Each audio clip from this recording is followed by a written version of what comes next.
Soy del linaje de Israel, de la tribu de Benjamín, hebreo de hebreos, y en cuanto a la ley, soy fariseo. En cuanto a celo, perseguidor de la iglesia.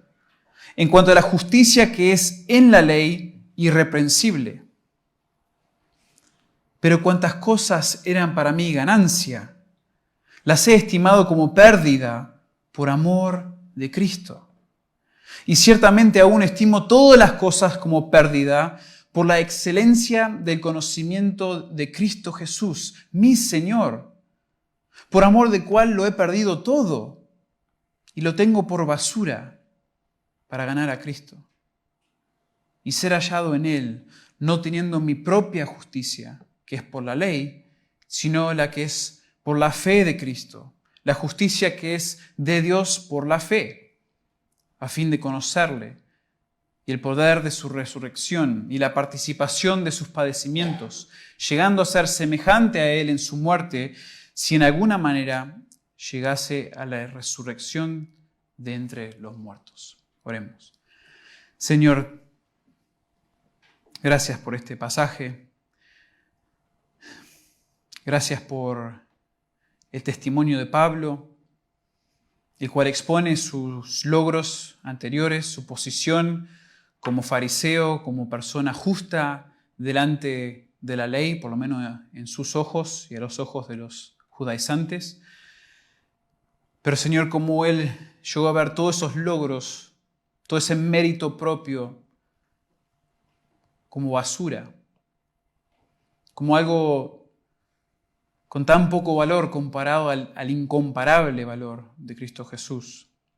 Y Señor, ese es nuestro testimonio también, si estamos en Cristo. Y te damos gracias porque somos parte de tu cuerpo, somos parte de tu pueblo, la iglesia.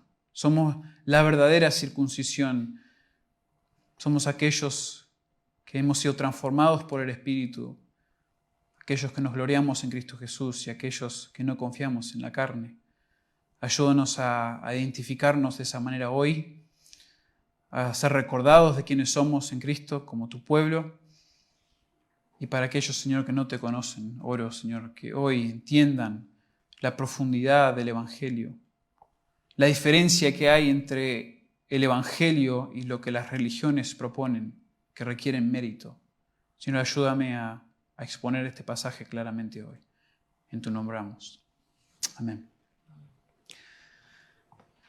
Me gustó como Tony comenzó el servicio hoy hablando de la bendición de ser parte de la iglesia, de poder reunirse como iglesia. Y ser parte de la iglesia es una bendición. Pero obviamente, aunque es una bendición juntarnos, reunirnos en este lugar, eso no es lo que identifica a la iglesia. No sé, ser parte de una iglesia no se trata de las asistencias que tienes durante un mes o durante un año. Ni se trata de la membresía, si tienes membresía o no. Que obviamente nosotros promovemos la membresía y deseamos que sean miembros, es algo bíblico. Pero ser parte de la iglesia involucra mucho más que ese tipo de compromiso, digamos. Y la pregunta surge: ¿qué caracteriza a las personas que forman parte de la iglesia, del pueblo de Dios? ¿Cómo llegan a ser parte de este pueblo de Dios? ¿Cuáles son sus beneficios? ¿De qué dependen para relacionarse con Dios y adorarle dignamente? Esto es una pregunta que cuando ustedes agarran un libro de las religiones, tengo uno en casa que es así de grande, y cuando quiero saber de alguna religión me pongo a buscar. ¿Qué identifica esta religión? El catolicismo, el islam, los musulmanes, los testigos de Jehová, como les digo, y ahí uno puede leer qué es lo que les identifica. Y no va a ser raro que ustedes encuentren que cada uno requiere de la persona o de una persona para identificarse con esa religión ciertos méritos, ciertas obras, ciertas cosas que tienen que hacer para ser considerado parte de esa iglesia, de esa religión, y para poder relacionarse con Dios. Pero es perturbador, hermanos. Es inquietante y es triste.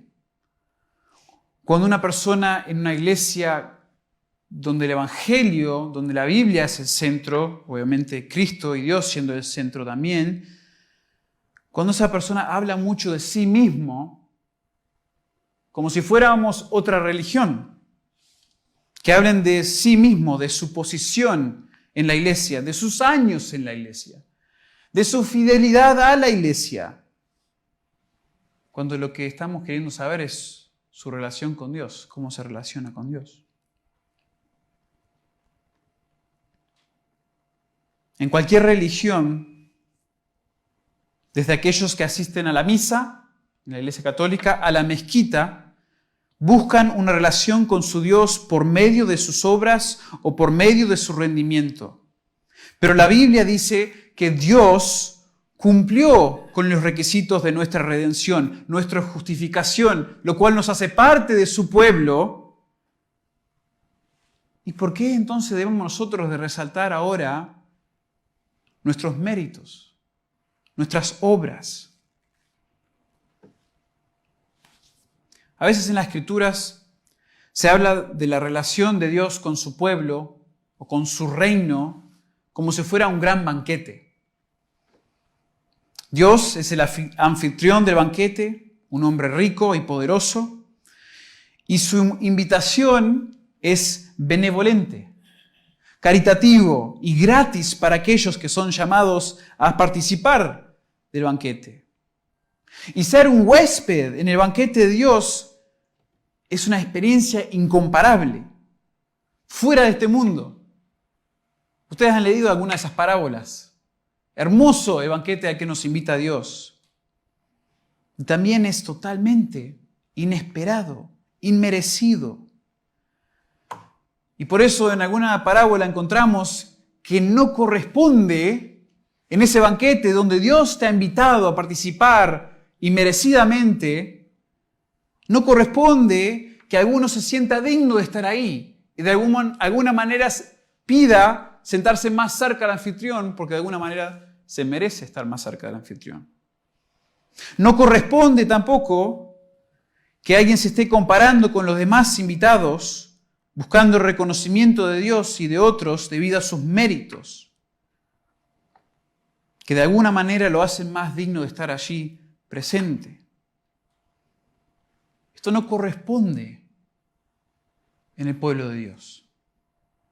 Esto no corresponde, y en algunos casos, esta relación basada en méritos propios, hermanos, cuando estamos exaltando nuestros méritos, indica que hemos rechazado al final la invitación de Dios para ser parte de su pueblo.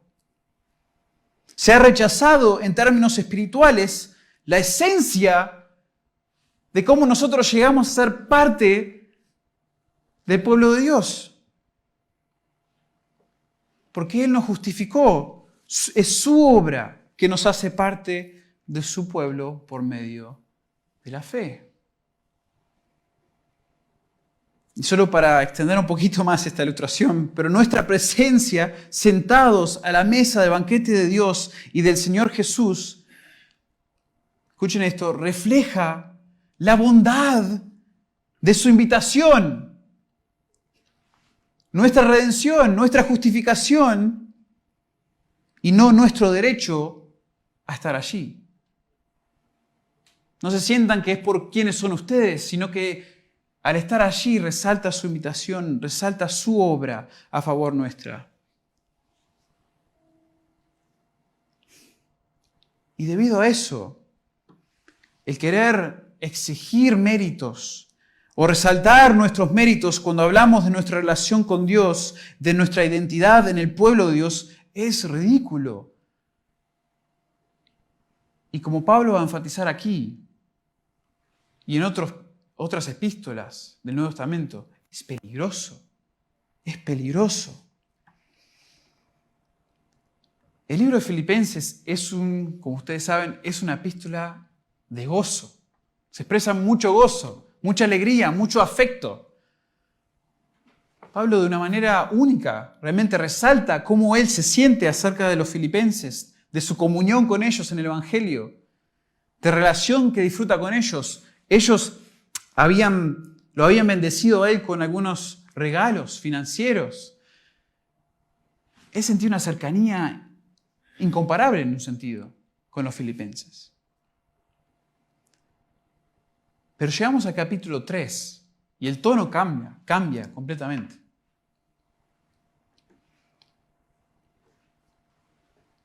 El tono realmente es chocante.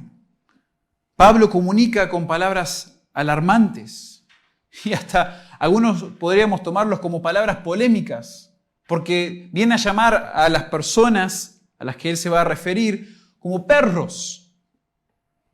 En Argentina, hoy en día en Uruguay, eso ya es un insulto bastante fuerte, pero para los judíos 10 veces peor. Y los llama perros, malos obreros, incircuncisos o falsa circuncisión, que podría ser la peor de todas. Y Pablo usa este tono más de una vez en sus epístolas, cuando hay una amenaza a la esencia del Evangelio, cuando hay una amenaza a la justificación solo por la fe y no por obras. Pablo reserva sus palabras más fuertes para aquellos quienes claman el nombre de Cristo y atacan a la iglesia con ideologías falsas. En el capítulo 3 es lo que Pablo está tratando. Personas que están o ya se están acercando o se están por acercar a la iglesia de los filipenses y van a promover y enseñar un evangelio falso. Como les digo, hermanos y personas que están aquí, la idea de que tenemos que agregar algo a este hermoso don de Dios, a este hermoso banquete al cual nos ha invitado Dios, de alguna manera resaltar nuestros méritos. Y el grupo que vemos que aparece en el capítulo 3 o va a aparecer son los judaizantes. Y déjenme describir un poquito quiénes eran los judaizantes. A veces hay una confusión en cuanto a este grupo, porque la palabra misma parece inferir que son judíos, pero no necesariamente eran solamente judíos, eran una mezcla de judíos y gentiles. Y era un grupo, no era un grupo que rechazaba completamente el Evangelio, sino que aceptaba a Jesús como el Mesías. Pero reclamaban que la fe en Jesús no era suficiente, ¿verdad? Un sincretismo, digamos, de alguna manera. Sí, lo que dice la Biblia en cuanto al Evangelio, en cuanto a justificados por fe por medio de Cristo, Jesús el Mesías, lo aceptamos. Pero querían agregar también obras de la ley. Al punto de que querían requerir también la obra física de la circuncisión, lo cual se usaba en el Antiguo Testamento para indicar un pacto. El pacto abrahámico es donde comenzó todo eso, y se lo voy a explicar más adelante. Pero entonces lo que predicaban y proclamaban los judaizantes era que para formar parte del pueblo de Dios debían guardar la ley. Aparte de la fe, una persona debía cumplir con ciertos méritos propios para ser considerado justo ante Dios y disfrutar los beneficios como parte del pueblo de Dios. Ahora, no estoy acá para empezar a hablar mal de otras religiones, pero podríamos decir, sin vergüenza, de que los judaizantes de ese momento son muy parecidos a los católicos de hoy. ¿Por qué digo eso?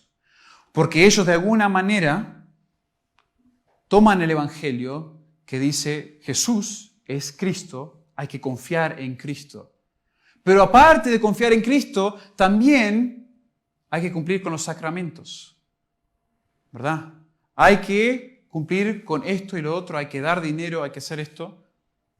Históricamente, puedes recoger la enciclopedia católica, puedes leer lo que se escribió después del concilio de Trento y varios otros concilios, y ellos afirman esto. Creen que Jesús es el Mesías, es el Cristo, pero para ser salvos, justificados por Dios, debe ser todas estas otras cosas. Entonces es interesante esta relación de que los judaizantes, aunque ya no existen de la misma manera que existían en ese tiempo del primer siglo, hay otras religiones que han tomado su lugar y a veces son las más peligrosas. Porque si ustedes han tenido una conversación con un católico, a veces usamos la misma terminología casi. Y a veces hasta me han querido enfatizar la gracia. Pero no quieren soltar los sacramentos, no quieren soltar las obras necesarias para la salvación. Y otra vez no digo esto para tirar abajo, sino porque en la misma manera que Pablo aquí enfatiza con un tono tan fuerte la esencia de la salvación, la esencia de la justificación, la esencia de cómo uno llega a ser parte del pueblo de Dios, debemos verlo de la misma manera, hermanos. Es entre justificación, salvación y condenación. Ese detalle muy importante. Y bueno, la respuesta a estos judaizantes de parte de Pablo y de parte de los apóstoles no es un misterio. Porque ellos no aceptaron lo que los judaizantes predicaban y ni siquiera lo toleraron. La gravedad de este sincretismo en el primer siglo resultó en un concilio de líderes en Jerusalén. En un momento pueden ir allí y leer en Hechos capítulo 15. Debido a esta confusión entre los que estaban predicando el Evangelio y los judaizantes, y la mezcla de lo que hacían los judaizantes, llaman a un concilio y dicen, tenemos que reunirnos. Tenemos que reunirnos y decidir si esto es válido o no, lo que están predicando los judaizantes. Capítulo 15 de Hechos, versículo 1 y 2, dice, entonces algunos venían de Judea, enseñaban a los hermanos, si no os circuncidáis conforme al rito de Moisés, no podéis ser salvo. Como Pablo y Bernabé tuviesen una discusión y contienda no pequeña con ellos, se dispuso que subiesen Pablo y Bernabé a Jerusalén y algunos otros de ellos a los apóstoles y a los ancianos para tratar esta cuestión. Se juntan. Y los judaizantes también están ahí y ellos presentan, en el versículo 5 de Hechos 15 dice, es necesario circuncidarlos y mandarles que guarden la ley de Moisés. Y nadie menos que Pedro, en ese concilio, imagínense ustedes, como vemos a veces en los parlamentos, se van parando de a unos, pero Pedro se para y dice, nadie, nunca nadie fue ni será salvo por medio de la ley. Solo por medio de la gracia del Señor Jesús hay salvación. Versículos 7 al 11 de Hechos 15. Y uno dice, bueno, qué lindo hubiera sido si ahí se frenaba todo, si los judaizantes ya no tenían parte. Pero la evidencia de las cartas de Pablo muestra que no. Salieron de ahí y empezaron y siguieron predicando este sincretismo de la salvación por la fe y también por obras de la ley. Y llega al punto donde Pablo hasta le escribe a algunas iglesias que empezaron a tomar estas ideas mixtas que corrompen quién es el verdadero pueblo de Dios. Y les escribe a los Gálatas, por ejemplo, en Gálatas 1, versículo 6, y les dice, después de haberle predicado el Evangelio y haberle crecido en el Señor, Pablo se va y después se escucha que están empezando a caer en esta falsedad y dice con palabras no muy suaves, digamos, dice, os hayáis alejado del que os llamó por la gracia de Cristo para seguir un evangelio diferente. No que haya otro, porque no lo hay, sino que hay algunos que os perturban y quieren pervertir el evangelio de Cristo. Mas si aún nosotros o un ángel del cielo os anunciare otro evangelio diferente del que os hemos anunciado, sea anatema, sea condenado. Como antes hemos dicho, también ahora le repito, si alguno os predica diferente evangelio del que habéis recibido, sea anatema.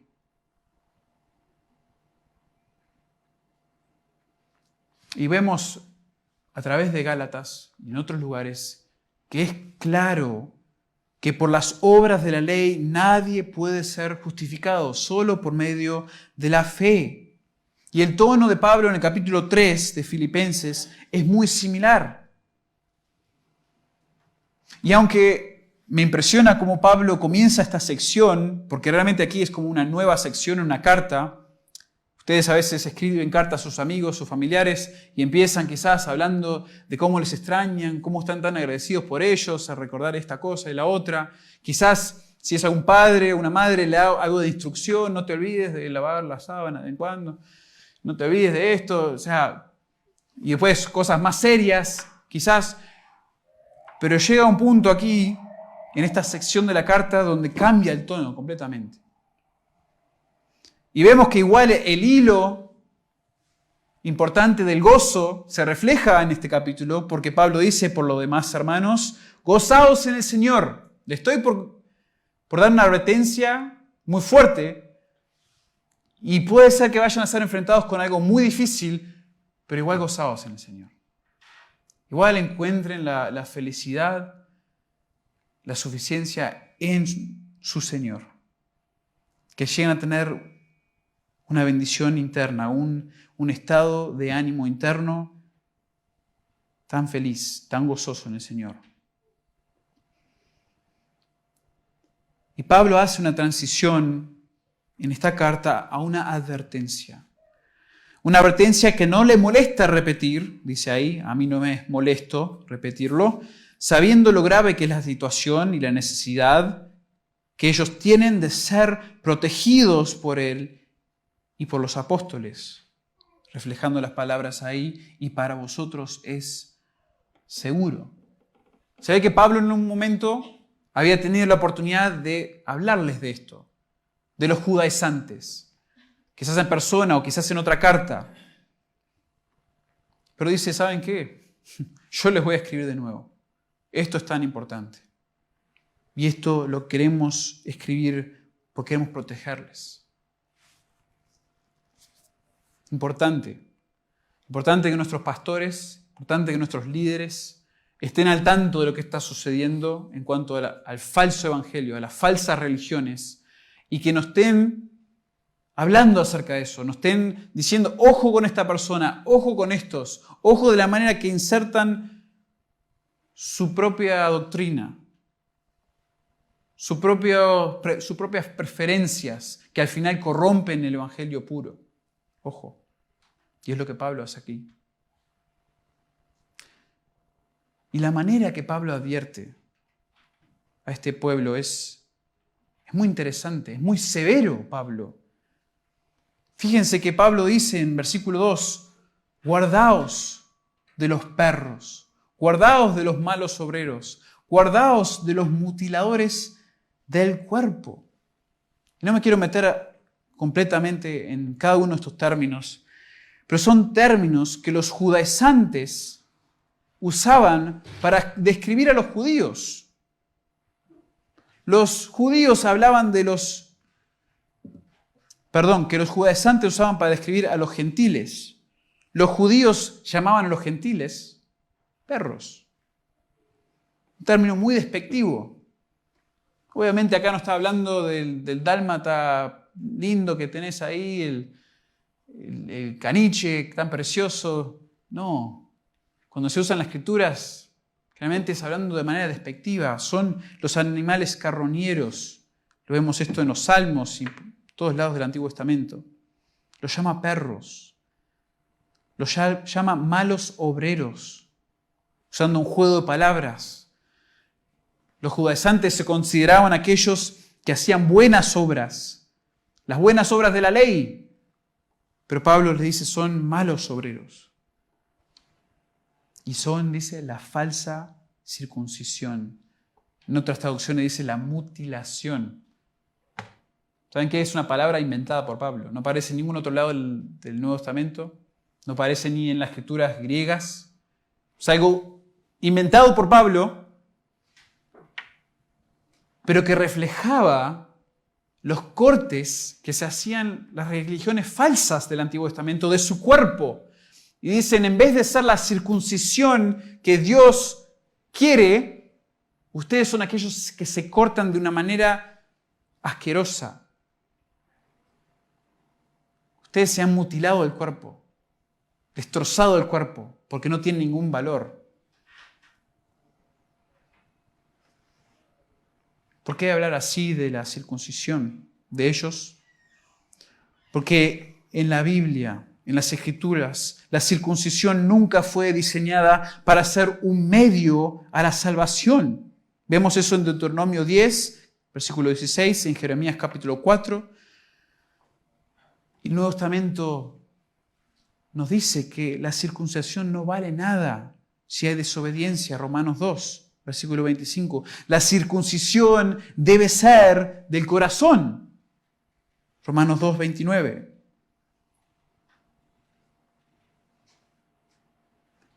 La persona debe recibir la circuncisión, metafóricamente hablando, de Cristo. Debe ser justificado por Cristo.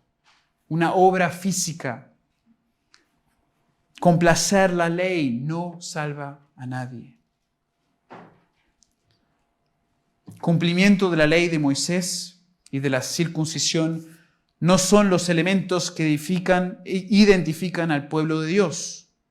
Tal ideología es exaltar el mérito del hombre. La verdadera identidad del creyente, se encuentra en la exaltación de Cristo y su obra por nosotros y en nosotros. Es Cristo. Cambia el paradigma de las obras de la persona a los méritos, a lo exaltado que es nuestro Cristo y cómo obra en nosotros y por nosotros. Entonces, lo que quiero enfocar aquí, y creo que es lo que enfoca Pablo en esta sección de los primeros 4 versículos, es identificar las características del verdadero pueblo de Dios. ¿Cuáles son las características del verdadero pueblo de Dios? Primeramente, vemos ahí en el versículo 3 que el verdadero creyente o el verdadero pueblo de Dios es empoderado por el Espíritu Santo. Es empoderado por el Espíritu Santo, no por sus obras. Dice ahí, los que en espíritu servimos a Dios. Y fíjense que estas características son, digamos que la esencia del pasaje, la hermosura del pasaje se encuentra más en los versículos 7 al 11, donde ahí el valor de Cristo es descrito de una manera increíble. Pero aquí lo que está haciendo Pablo está identificando al verdadero pueblo de Cristo en contraste con el falso evangelio o el falso pueblo del Señor, falso pueblo de Dios, aquellos que se querían identificar con las obras de la ley, por sus propias obras. Entonces, cada uno de estos va a tener una identificación positiva, pero en contraste a lo que quieren hacer las religiones falsas. Entonces, el verdadero creyente, primeramente, es empoderado por el Espíritu Santo, no por sus obras. Y lo primero que resalta Pablo es la adoración de la persona, el servicio. Ahí dice, los que servimos, en espíritu servimos a Dios. Y el concepto ahí es la palabra en el Antiguo Testamento que se usaba para los sacerdotes, para los levitas, aquellos que servían a Dios dentro del pueblo de Israel, que estaban involucrados en la adoración, en servir por medio de diferentes ritos. Esa palabra es la que Pablo toma aquí. Y obviamente esa palabra era importante para los judaizantes, porque ellos veían todavía el pueblo de los levitas, los sacerdotes, como aquellos quienes al final tenían esa ese peso para la adoración, para el servicio. Pero Pablo usa esta terminología porque está refutando la idea de que el judaísmo es el camino a una relación con Dios. Pablo cambia el panorama, porque ahora la adoración genuina y el servicio genuino ante Dios es posible solamente por el empoderamiento del Espíritu Santo. Solamente, hermanos, solamente aquellos quienes son regenerados, son transformados por la obra del Espíritu de Dios. Algo externo, fíjense, cada una de estas cosas va a exaltar a Cristo, va a exaltar a Dios y su obra en nosotros. Solo por medio del empoderamiento del Espíritu Santo podemos ahora adorar a Dios y servir a Dios. Lo cual quita la idea de que por mis méritos, por mi posición delante de Dios, la manera que yo me veo a mí mismo y cómo me comparo a los demás, me permite a mí ahora servir o alabar a Dios de una manera X. Requiere de algo externo, que Dios obre en nosotros. Aquello que nos permite adorar y servir a nuestro Dios es el Espíritu Santo. En contraste, los malos obreros estaban sirviéndose a sí mismos al confiar en sus propios méritos. Y volviendo a la idea o a la ilustración del banquete, el Espíritu es como nuestra invitación a ese banquete, lo que nos permite entrar, adorar y servir a nuestro anfitrión. Sin Él, sin esa invitación, no podemos hacerlo. No hay empoderamiento.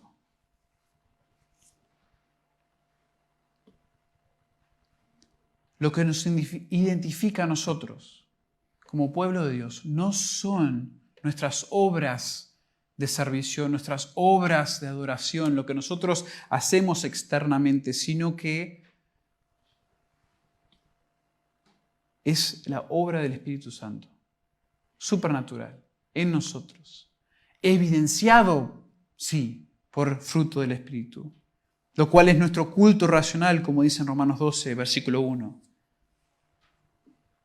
El verdadero pueblo de Dios es uno que adora a Dios por el poder del Espíritu. Cuando nosotros estemos hablando con las personas, cuando las personas estén viendo nuestras vidas, hermanos, que el héroe de nuestro testimonio sea claramente Cristo, sea claramente su obra en nosotros. A veces hablamos, contamos nuestro testimonio, cada conversación, y parece que siempre metemos, mira lo que yo hago para la iglesia, mira lo que yo hago para esto, mira cómo sirvo, he estado en la iglesia tantos años. El poder del Espíritu obró en ti, externamente obró en ti para que puedas adorar y servir de la manera que lo haces. El verdadero creyente es empoderado por el Espíritu Santo, no por sus obras. Segundo, el verdadero creyente se gloría en Jesucristo, no en sí mismo. Y ahí vemos las palabras de Pablo. Y nos gloriamos en Cristo Jesús. Otra expresión externa. O sea, tenemos la adoración, tenemos el servicio, pero otra expresión externa de una persona, de lo que está pasando en él o en ella, es el gloriarse. Es el sentirse orgulloso de algo. Los judaizantes se gloriaban en su devoción a la ley. Se gloriaban en su circuncisión. Fíjense que Pablo mismo, en los versículos 5 y 6, toma todo este tiempo para decir, miren, si alguien se podría gloriar, si alguien podría confiar en la carne, yo más. Y hace esto porque sabe que los judaizantes, a las personas a las que acuden a sus propias obras, sus propios méritos, les encanta compararse. Les encanta hablar de sí mismos. O pensar y confiar en lo que tienen a su alrededor o lo que han hecho. Y al final, aunque parezca que se están gloriando a veces en Dios, al hablar de esas cosas, dicen, mira lo que hice para Dios, mira lo que... Están gloriándose en sí mismos. Y hacían esto no solamente de sus propias obras, y también de cuando las iglesias, como la de Filipo, podría llegar a ser, o la de como Gálatas hizo, ellos se gloriaban cuando los Gálatas al final imitaban su devoción, circuncidándose, guardando la ley. En las Escrituras, el gloriarse en sí mismo es muy distinto al concepto de gloriarse en Cristo. Me parece muy interesante que Pablo mantiene la misma palabra para hablar de cuando uno se gloría en sí mismo, en sus obras, y cuando se gloría en Cristo Jesús. ¿Por qué? Porque la palabra gloriarse tiene un sentido de orgullo. Pero al conectar la palabra con Cristo, borra todo concepto de orgullo propio. Lo borra. Gloriarse en sí mismo es una marca de los necios, el resultado de enfatizar la posición y los logros propios. Es el depender de las obras que lleva a la autosuficiencia, la justicia propia, dice en el versículo 9. Gloriarse en obras y méritos es degradante para Cristo y para su gloria. Pero gloriarse en Cristo es un concepto paradójico. Gloriarse en Cristo se trata de su exaltación exclusiva. Porque fíjense, lo que hace la persona que se gloría, que se enorgullece de Cristo, de la salvación que tiene en Cristo, es rechazar todo tipo de gloria que venga a Él y niega esa gloria, niega gloriarse de esa manera para que su orgullo sea una confesión de Dios. Gloriarse en Cristo es negar y rechazar todo aquello que opaque la suficiencia de Cristo para la salvación y para una relación con Dios. Entonces, gloriarme en mí mismo, cuando estoy en el banquete con el anfitrión, con Dios, inmerecidamente, es desear el asiento más prestigioso en ese banquete. Es desear ser reconocido. Es desear enorgullecerme de cómo yo he llegado a tener ese asiento al lado del anfitrión.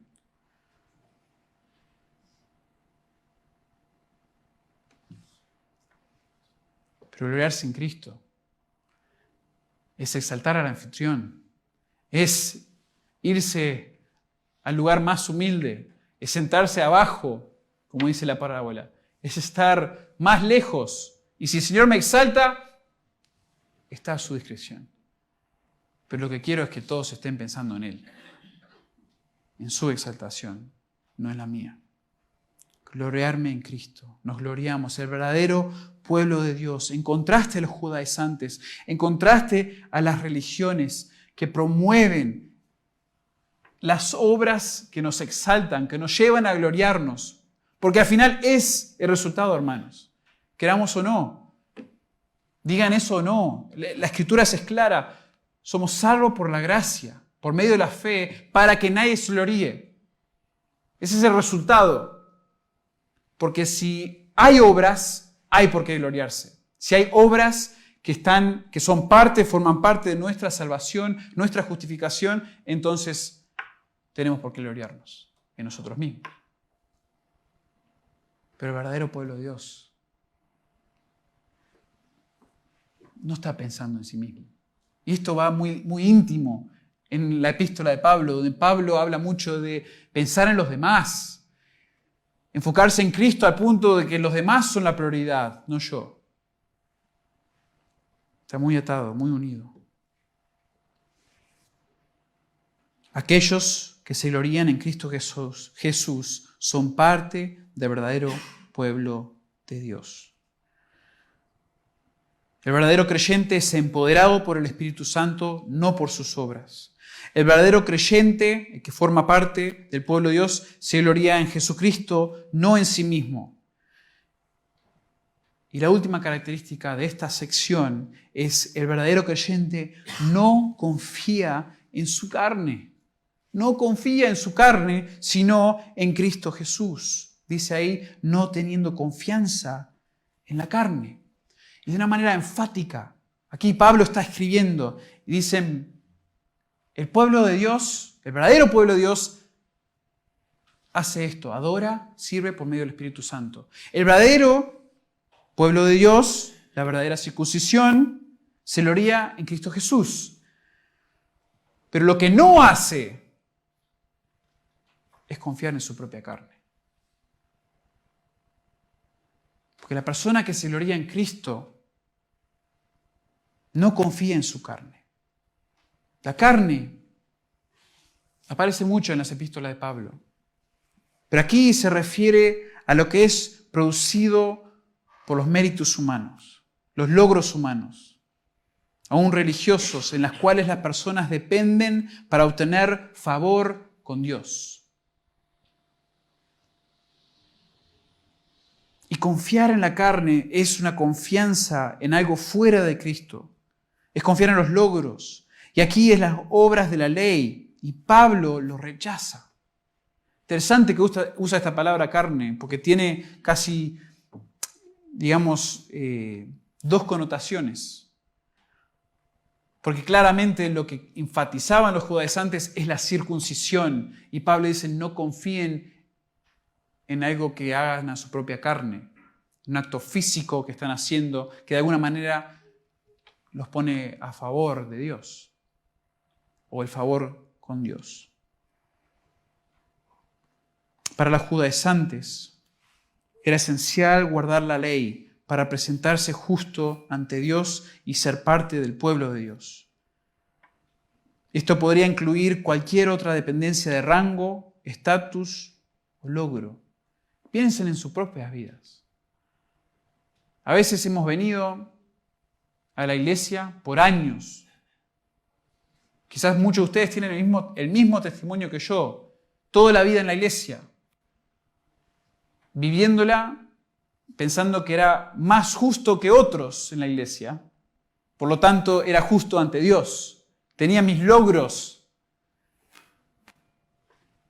Tenía mi comportamiento especial, favorable delante de mis padres. Todo un engaño.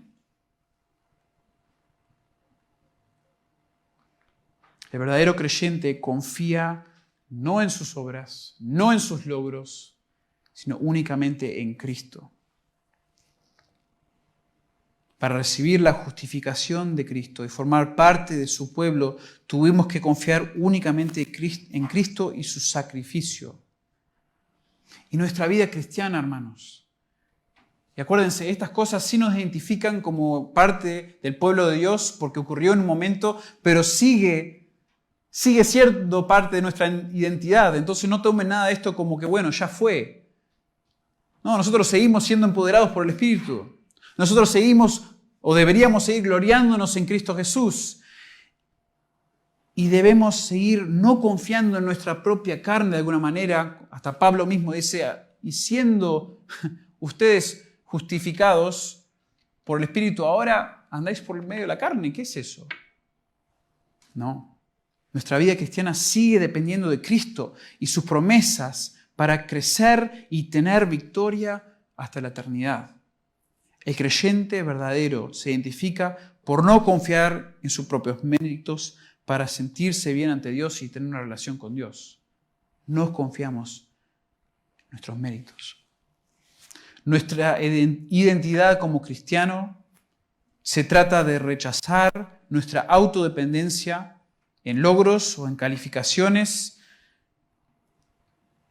y adorar al Señor de todo corazón, gloriándonos únicamente en la persona de Cristo Jesús. Es una advertencia, hermanos. Y sé que para muchos de nosotros, si somos creyentes, la advertencia es un poco rara porque no nos sentimos que vamos a hacer, especialmente estando en esta iglesia donde se predica el verdadero evangelio. No sentimos que esto nos pone en peligro a nosotros. Pero ojo de la sutileza que tiene a veces el concepto de estar mirando nuestras obras, cómo nosotros actuamos día a día para tener favor ante Dios.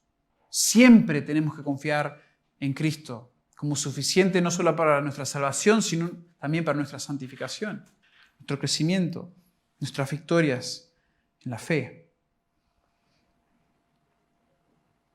Cuando una persona busca ser justificado por obediencia a la ley, está en realidad dependiendo de sí mismo y confiando en su propia carne, su propia capacidad de vivir de acuerdo a la ley y obtener un estatus justificado ante Dios. Yo no lo conozco a ustedes. El pasaje que se leyó hoy al comienzo, que leyó Hugo, es realmente de mucha bendición y muy aclarante, podríamos decir, en cuanto a nuestra posición ante Dios. Lucas 18, 9 al 14. Solo quiero, si tienen sus Biblias, quiero ir ahí un momento. Lucas 18, 9 al 14. Solo para resaltar algunas cosas que vemos en nuestro pasaje, ahí se encuentran. Porque en el versículo 9 dice que habían unos que confiaban en sí mismos como justos y menospreciaban a los otros. O sea, Jesús está entre los fariseos, entre líderes religiosos, y sabe que hay algunos que están confiando en sí mismos, en su propia carne, y se creen justos. Y describe al que está confiando en su propia carne. El fariseo, puesto en pie, ora consigo mismo de esta manera: Dios, te doy gracias porque no soy como los otros hombres, ladrones, injustos, adúlteros, ni aun como este publicano. Ayuno 2 veces a la semana, doy diezmos de todo lo que gano. A pura vista, una persona intachable, recta. Pero se comparaba con los demás, confiaba en su propia carne, confiaba en sus propios méritos. Pero el otro, el publicano, estando lejos, no quería ni aún alzar los ojos al cielo. Entiende su pecado, entiende su necesidad, sino que golpeando el pecho, diciendo: Dios, sé propicio a mí, pecador, ten misericordia de mí. Esa es la respuesta que lleva la fe. Si estás aquí hoy y no conoces al Señor, no estás seguro si conoces al Señor, no mires tu propia vida, no mires tus obras, porque no te llevan a tener una relación con Dios, no te llevan a formar parte del pueblo de Dios, sino que clama misericordia a aquel que te puede dar la salvación. Ten fe en Él, en esta promesa de que si clamas en misericordia, si te arrepientes de tu pecado y confías en Cristo, puedes tener salvación. Puedes formar parte de su pueblo. Puedes después llegar a expresar, como dice Pablo en el versículo 7, ver la incomparable belleza y hermosura de la salvación, de conocer a Cristo Jesús. El puritano Jonathan Edwards dijo: nada contribuimos a nuestra salvación aparte del pecado que lo hizo necesario. Nada más. Y para aquellos que somos creyentes, nuestras vidas deben evidenciar la realidad de quienes somos como pueblo de Dios. Nuestra identidad como parte del pueblo de Dios, como la verdadera circuncisión, se debe seguir evidenciando. Demostremos el fruto del Espíritu que nos empoderó al ser justificados. Gloriémonos únicamente en Cristo. Que nuestra conversación, nuestros hechos, nuestras obras muestren que estamos orgullosos de estar en Cristo y en nada más. Y dependamos solo de aquel que tiene el poder para justificar nuestras almas. Que eso sea constante, hermanos. que la identidad que Pablo dice que tiene el verdadero pueblo de Cristo aquí, frente a las falsas religiones, al falso evangelio, que esa realidad se siga viendo. Porque la ideología falsa puede, lentamente, no en cuanto a nuestra justificación, pero en nuestro diario vivir puede empezar a persuadirnos que seamos firmes en quiénes somos, en nuestra identidad como el pueblo de Dios. Y si no eres parte de ese pueblo de Dios, pide misericordia. No confíes en ti mismo. Exalta a Cristo en tu vida. Conócele hoy. Y si tienes alguna pregunta en cuanto a esto, te animo a hablar con el pastor Hugo, con el anciano Hugo, con el anciano Tony, o nuestro pastor Alejandro viene pronto. Pueden hablar conmigo o algún otro hermano de aquí. Hoy es el día de salvación. Hoy puedes formar parte del pueblo de Dios. Qué hermosa promesa, qué hermosa verdad. Vamos a orar. Padre, te damos gracias por el evangelio que nos alcanzó.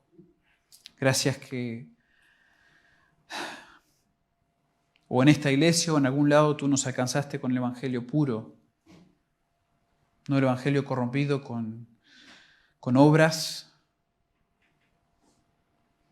con un énfasis en lo que nosotros hemos hecho para merecer esa salvación. Padre, gracias por hacernos parte de tu pueblo. Gracias porque podemos contar con que no solo hemos sido empoderados por el Espíritu, nos podemos gloriar en Cristo Jesús y no tenemos necesidad alguna de confiar en nuestra propia carne, sino que totalmente lo opuesto, Señor, tenemos la posibilidad de haber confiado en ti, de habernos gloriado en ti. Y queremos seguir haciéndolo, Padre. Darnos hoy la fortaleza, empodéranos para eso, para ese propósito. Que tú seas honrado y glorificado, Señor, por tu iglesia hoy. Atesorar nuestra salvación, quienes somos en Cristo Jesús, más que cualquier otra cosa, más cualquier otro logro, circunstancia, beneficio en esta vida. Que todo sea opacado por la belleza y el resplandor de nuestro Señor Jesucristo. En tu nombre damos estas cosas. Amén.